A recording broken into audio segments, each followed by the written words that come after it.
पढ़ा, मुझे बिल्कुल समझ नहीं आया, आप लोगों को शायद। How will NASA funding impact Mars sample return? अगर नासा की फंडिंग खराब होती है, नहीं मिलती, तो वो कैसे इम्पैक्ट करेगी कि मार्स से सैंपल लेके वापस आ जाए? इस प्रोजेक्ट को हम कैसे रन कर सकते हैं? देखिए, पहली चीज आपको समझनी है, मार्स का जो MSR मिशन है वो क्यों डाला जा रहा है। हमें अगर चंद्रमा की जगह मंगल पे बसना है, ठीक है, तो मंगल पे बसने के लिए एक चीज पहले समझिए, ये चीज समझने के लिए हमको चाहिए इंटरनेट। और अगर इसमें इंटरनेट होगा तो आप समझ जाओगे, नहीं होगा तो आप ये भी समझ जाओगे इसमें इंटरनेट है नहीं, बस उससे ज़्यादा क्या होगा। बट आपको मार्स को समझाने से पहले हमको समझाना पड़ेगा कि ये मार्स का प्रोजेक्ट आएगा कहाँ से। देखिए, यहाँ पे ब्राउज़र होता था कहीं, है बच्चों, है अभी भी है, कोनो टेंशन नहीं है।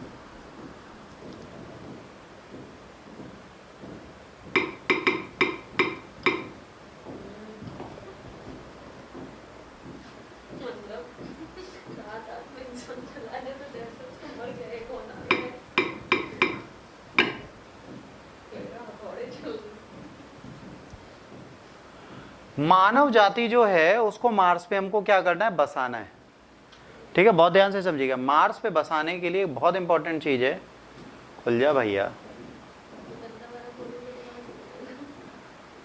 अब मार्स पे बसने के लिए हमें पहले प्लान करना था हम कहाँ पे रहेंगे। हमारा बेटा सबसे पहला प्लान था मार्स पे हम कहाँ पे रहेंगे। तो मार्स पे रहने के लिए हमने जो जगह ढूंढी है, ठीक है, मार्स पे रहने के लिए हमने एक ड्राई क्रेटर या ड्राई रिवर का एरिया ढूंढा है। और हम जब मानव जाति यहाँ पे जाएगी तो ये जो क्रेटर है ये, इसके अंदर पूरी ह्यूमन कॉलोनी बसाई जाएगी। हमने एरिया फिक्स कर लिया कि हम कहाँ पर मार्स पे जाके रहेंगे। पहली चीज़, आज हमको पता है कि मंगल पे जाने का मतलब है इस एरिया में हमें रहना है, और अगर इस एरिया में हम रहेंगे तो हम जाएंगे, नहीं रह पाएंगे तो हम नहीं जाएंगे। अब प्रॉब्लम है यहाँ पर कैसी मड है, यहाँ पर किस तरीके का कंस्ट्रक्शन चाहिए, क्या इसका कॉम्प्लेक्स स्ट्रक्चर है, क्या इसमें कुछ चीज़ें चेंज करके हम वनस्पतियाँ बो सकते हैं, क्या यहाँ पर हम शौचालय डाल सकते हैं, क्या यहाँ पर हम बाहर घूम सकते हैं, क्या हम यहाँ पर एंजॉय कर सकते हैं, क्या यहाँ की वनस्पति उगाने से पहले इसकी मृदा के अंदर कोई सूक्ष्म जीव ऐसा पाता है जो हमारे शरीर को रोगी बना सकता है, क्या हमारा शरीर यहाँ पे क्षय और क्षय विच्छिन्न कुछ हो जाएगा। तो इन सब चीज़ों को, मतलब क्षय मतलब डिके हो जाएगा, विच्छिन्न मतलब खराब हो जाएगा, मतलब टूट फूट जाएगा। अगर ये सारी चीज़ें होती हैं तो इसका सिंपल सा मतलब क्या होगा, यह जो लाल ग्रह है ये मानव जीवन योग्य नहीं रह जाएगा। इस चीज़ के निष्कर्ष को निकालने हेतु, इस चीज़ के परीक्षण को करने हेतु संयुक्त राज्य अमेरिका की एक संस्थान है जिसका नाम है नासा, वो एक प्रयोग करने जा रही है कि वहाँ से नमूनों को लेकर वापस आने वाला एक वो ग्रह प्रक्षेपित करने का प्रयत्न कर रही थी। पर यह प्रक्षेपण अभी तक सफल नहीं हो पाया। काहे नहीं हो पाया? क्योंकि उनके पास धनराशि का अभाव है। जो वहाँ की अर्थव्यवस्था में बजट की व्यवस्था होती है, वह बजट की व्यवस्था में इनको दी गई अनुदानित राशि की संख्या को न्यूनतम कर दिया गया है, जिसके चक्कर में नासा अत्यधिक विचलित है। अब वह यह सोच रही है कि यदि हम इस जगह से जाकर नमूनों को नहीं ला पाते, नमूने लिखना वरना आप कुछ और लिख लोगे, नमूनों को लेकर नहीं आ पाते तो उसका रिसर्च कैसे करेगा। तो इसका प्रयत्न करना है। अंग्रेजी version, NASA is efforting to habitat humans. To habitating humans, they need samples, and that sample will tell them whether that soil is capable to habitate human race or not. It will also examine whether we are capable to plant trees and other cultivable things so that human can permanently settle out there. Second, they will identify whether any of the bacteria or microorganism is responsible for human health, illness or decay of human body. So before residing on that soil, we need the sample of that particular soil. आज तक हमने क्या किया है, we efforts है ना, we tried a lots of things by going by a rover, we even started flying what, drone. याद रखना है, क्वेश्चन एग्जाम में पूछा गया है, भारत, इंडिया वर्ल्ड को छोड़कर, विश्व को छोड़कर, अर्थ को छोड़कर, विश्व ने, इंडिया ने, अर्थ ने और कहाँ ड्रोन उड़ाया? तो मंगल की धरती पर हम ड्रोन उड़ा चुके हैं। यूएसए ड्रोन लेके गया था, उसको उड़ाया था उसने बढ़िया से, वहाँ के वातावरण में ड्रोन उड़ता है, ये पक्का चला। तो अब यहाँ पर हमने सब कर लिया। यहाँ पर जो रोबोट गए उन्होंने भी अपनी मशीन से सारा टेस्ट करके बता दिया ये हैबिटेबल है नहीं है, बट अभी भी कुछ सारे चैलेंजेस हैं जो इनके साथ बने हुए हैं। पहला challenge, whether human are capable to reside there or not. दूसरा चैलेंज, क्या मंगल की सतह के नीचे कोई रहता है। तीसरा चैलेंज, क्या मंगल में बोया गया बीज खाने योग्य होगा। चौथा चैलेंज, रात ठंडी और दिन खौलता हुआ होगा तो कैसे जीवित रहेंगे। पांचवा चैलेंज, वहां का रेडिएशन जो ओजोन लेयर के बिना है, तो अगर वहां पे हमारी खाल खुल गई तो हमको रोज कैंसर होगा। चौथा चैलेंज, उस हैबिटेट में ह्यूमन डीएनए पे क्या प्रभाव पड़ेगा। तो इन सारे चैलेंजेस के लिए हम क्या करेंगे, हम वहां से कुछ रॉ मटेरियल लाएंगे। जैसे मान लो मंगल की सतह से लाए तो हमको पता चला इस मिट्टी में आयरन ज़्यादा है, सोडियम कम है, कैल्शियम कम है, पोटेशियम कम है, हमने सब देख लिया। हमने एक ऐसी मिट्टी तैयार की, उसको एक पूरे आइसोलेशन चैम्बर में डाला और वहाँ पे 100 इंसान जमा कर दिए, उसी के जैसा कृत्रिम वातावरण बनाया, देखा ये जी पाएंगे कि नहीं। हम एक तरीके का क्लोन कर देंगे इंडिया अर्थ के अंदर, एक क्लोनिंग कर देंगे किसकी, मंगल की, और हम कोशिश करेंगे कि इस मंगल ग्रह पे मानव जाति रह पाए।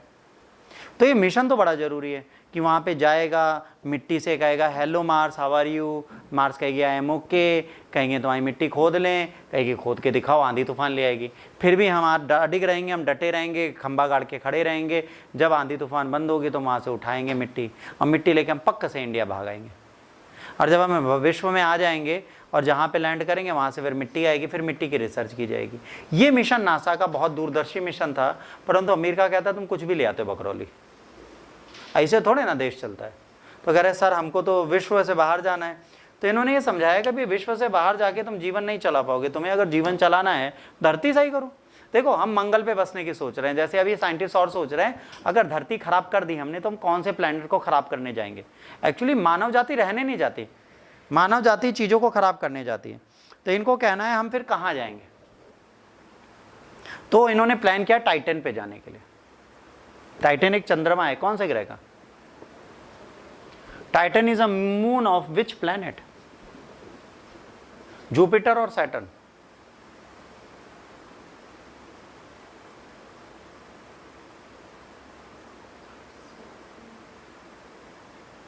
एक दिन मौका मिले ना तो एक गाना, एक कविता है बहुत अच्छी है ना, चाहे खटिया पर पड़े रहो, कभी टाइटल डालिएगा यूट्यूब पे, एक शायरी आएगी, बहुत अच्छी कविता है ना, थोड़ी देहाती भाषा में है, तो वो सुनिएगा। पुत्र अपने पढ़े लिखे बेटे से कहता है, पिता अपने पढ़े लिखे बेटे से कहता है कि वो नाकाबिल होता है पढ़ने के बाद में, तो शीर्षक है चाहे खटिया पड़े रहो। तो बड़ा अच्छा है, उसको एक बार सुनिएगा, वो आप सब पर बिल्कुल फिट बैठता है।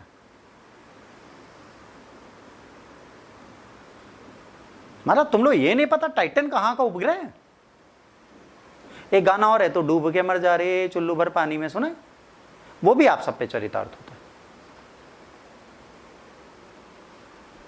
टाइटन कहाँ का है नहीं पता, सच्ची में नहीं पता, तुम लोग नहीं पता।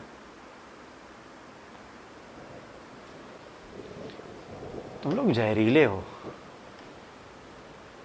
एक हमने मूवी का नीचे वो लगाया है स्टिकर, उसका नाम है जहरीला इंसान, उस पिक्चर का नाम था, कभी देखना। तो आप सबको आप लोग ही रिजेंबल करोगे वहाँ पे, पढ़ते ही नहीं हो, कितना बोल। टाइटन कहाँ का है नहीं पता होगा, नहीं पता होगा, बिल्कुल नहीं पता होगा। कहाँ पे लोग हैं ऐसे, बताओ कहाँ का है।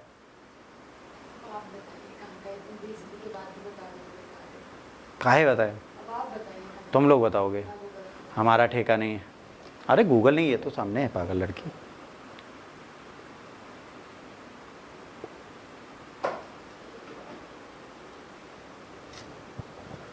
टाइटन सनी का। सैटर्न और किसको बोलते हैं? तो तुमने बोला सैटर्न, हम ही ने बोला था। नहीं बोला था। हमारे कानों तक ही नहीं पहुंचा। वेरी गुड, अगर तुमने बोला था सैटर्न का है, शनि का है।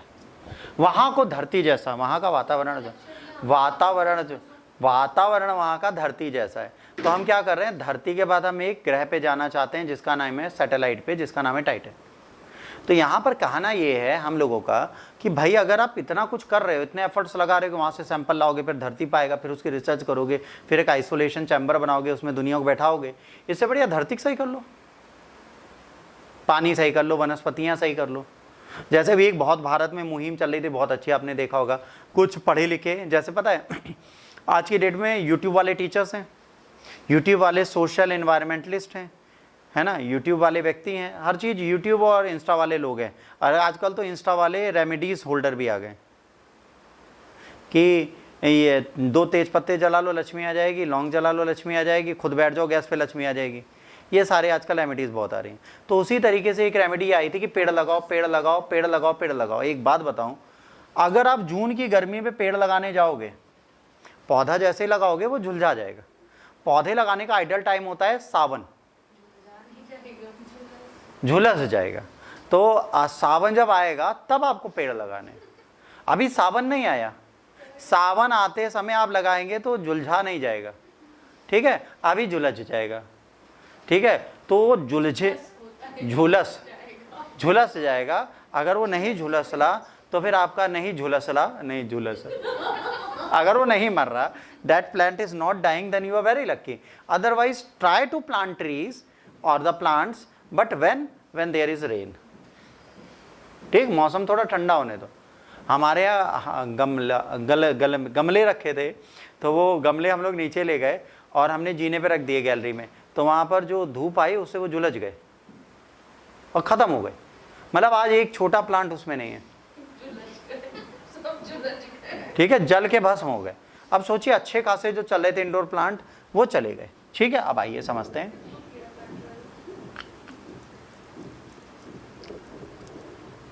NASA and European space agency मिलके इसके लिए काम कर रही थी, इस प्रोजेक्ट के लिए। ये सोच रहे हैं कि अगर हो जाएगा तो हमें पता चल जाएगा कि मार्स की अर्ली पास्ट और फॉर्मेशन, एवोल्यूशन, हैबिटेट का वर्ल्ड का इन जनरल में कैसे हो। पहले तो देखेंगे मंगल पे पहले क्या था। जैसे एक बंदा आया था रशिया में, उसने कहा मंगल के नीचे धरती थी, मतलब हम लोग वहाँ रहते थे, वहाँ पर फिर न्यूक का अटैक हुआ, न्यूक के अटैक के बाद वहाँ की ज़मीन ऐसी हो गई। तो अगर वहाँ जाते हैं और वहाँ पे रेडनेस सच में रेडिएटेड है, तो इसका मतलब क्या है, धरती खतरे में, रेडिएशन इज़ वेरी डेंजरस। तो ये अगर रेडिएशन के कारण है तो इसको डाके original Mars plan and challenge है, मार्स एसेंट व्हीकल, ठीक है। इनिशियली मार्स का एक जो चैलेंज है वो क्या है, मार्स एसेंट व्हीकल, ठीक है, to Mars get the sample that Perseverance rover had recovered the Mars, है ना, ascent vehicle would then send these samples into the orbit around the Mars. Another spaceship would then pick them up and bring them back to the Earth. देखो तीन चीजें होंगी। सबसे पहले rover वहां से सैंपल उठाएगा, सैंपल उठाने के बाद वहां पे परसिवेरेंस रोवर होगा, वो उसे रिकवर करेगा, ठीक है। उसके बाद फिर मार्स एसेंट व्हीकल उसको उठाएगा, फिर वो ऑर्बिट करता रहेगा, फिर अनदर स्पेसशिप जाएगा जो उसको